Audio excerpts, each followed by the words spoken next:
Today I would like to talk about karma, the idea of karma. Usually, karma is not very well understood, and I would like to put some light on it because karma is not so difficult to understand. The basic principle is simple. Most of you will know that karma, the term karma, was developed in India, in ancient India. And to put it in a nutshell, what happened those days is the priests or the spiritually enlightened wanted to talk to the peasants about living a good life, living a successful life, living a happy life. And they explained to them, if you do bad things, like you sleep with your neighbor's wife, you will get bad results in return. Because, for instance, 10 people, 10 men rape your wife. Or you steal your neighbor's cow because you are hungry and your wife is hungry and your children are hungry. And you think, well, if I steal this cow, I will have food and milk and everything we need. But then somebody will come and steal your cow and your chicken and everything you have. So that's bad karma. Good karma is when you do good things to other people. You are friendly, you share love, you give them milk or whatever they need, that you help them in a very benevolent way, you get this back as well. And this is basically an expression of the law of cause and effect. But it is so that you do not get back one-on-one what you sow, but you get back what you sow multiplied by 10 or 50 or 100 times. In bad actions that you may do, as well as in good actions. So, what's a good choice? That's what the priests told the peasants in old India. What's a better choice? If you do something and you get back 100-fold of good actions, then you will be financially, economically, in terms of relationships and so forth, you will be a very well-to-do person.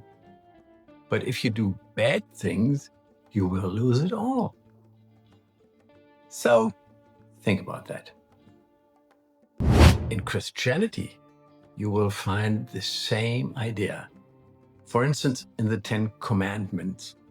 In the 10 Commandments, Moses told people what they should do in order to live a good life.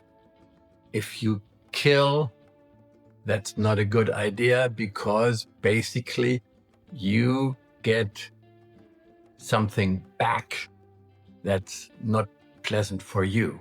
If you steal, if you have adultery with your neighbor or whatever, a neighbor's wife or whoever it is, whatever you do, you have to take responsibility for the consequences.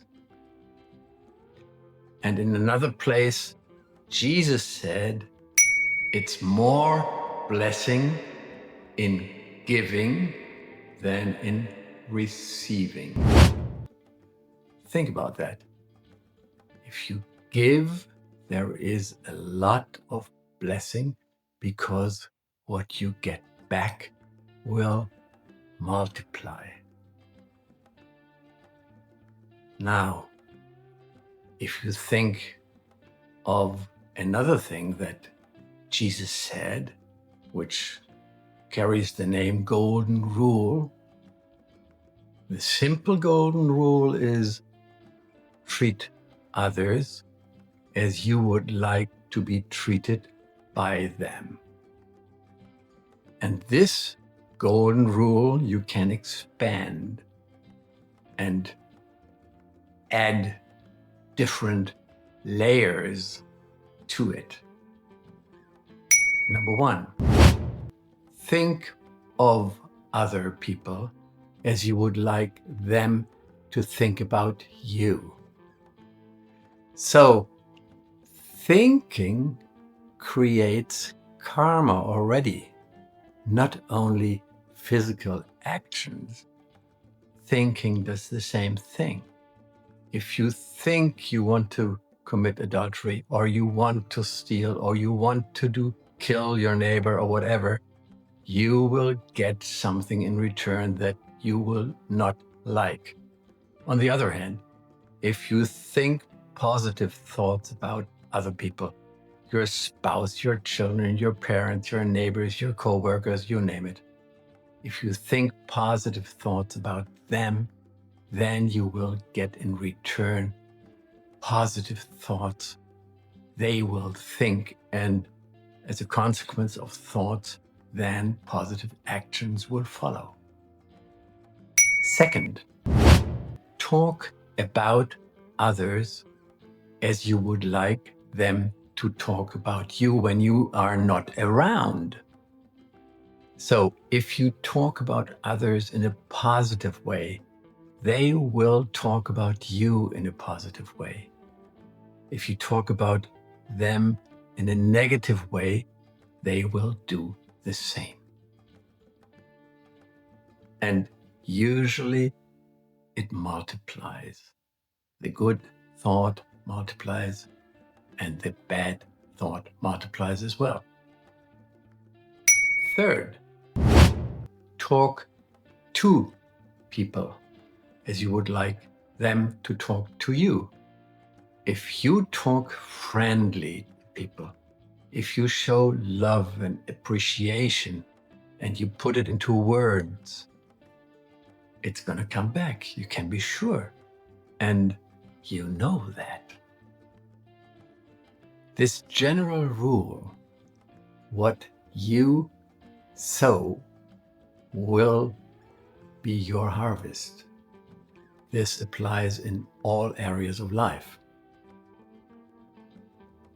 For instance, if you are a gardener, if you plant a tomato seed, will you get back one tomato?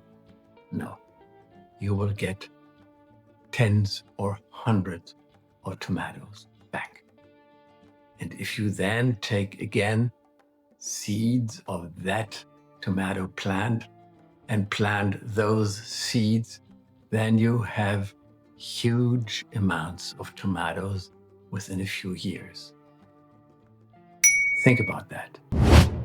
And this is true in business. This is true in finances.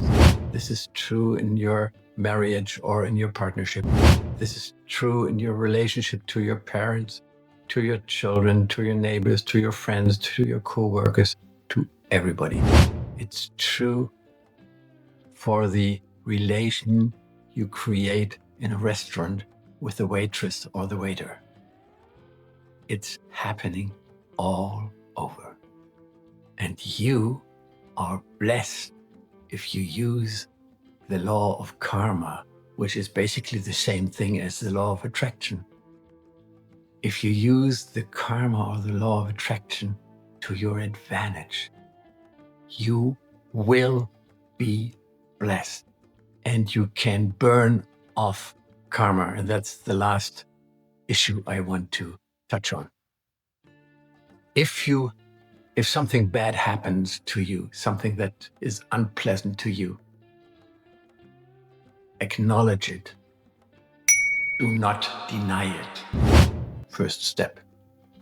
Second step, welcome it and do not resist it, because you may have heard of this. What you resist will persist. Third, help transmute this experience by taking full responsibility. If you take full responsibility for everything you encounter, everything, any rain, any sunshine, any thunderstorm, any financial issues, any whatever, divorce, whatever. If you take full responsibility for everything you encounter, then you burn off bad karma and create a space where you create or can create good karma. And that is a blessing. Remember, you can burn off bad karma and you can create good karma. My name is Dr. Wulff, a leading expert in mindset transformation and personal success. By joining me, you will unlock proven strategies to elevate your mindset and transform your life. Explore more in the video description.